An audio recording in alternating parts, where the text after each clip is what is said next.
মাননীয় প্রধানমন্ত্রী তার যে ফিলোসফিতে তিনি বলেছিলেন যে উই হ্যাভ এ প্ল্যান।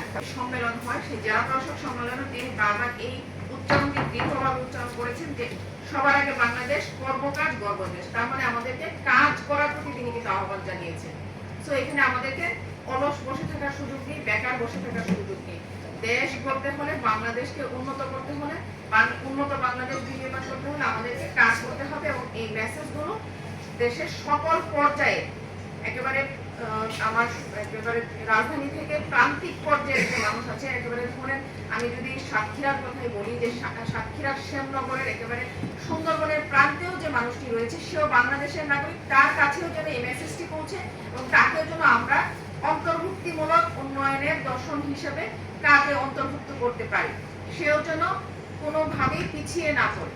সরকার থেকে যে নির্দেশনা আসছে, এটা আমরা আপনাদের মাধ্যমে জনগণকে জানানোর জন্য আজকের এই আয়োজন।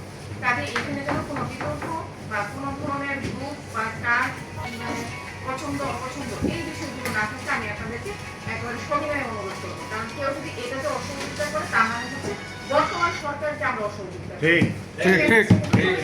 ঠিক আছে, এটা কিন্তু গোপন থাকবে না।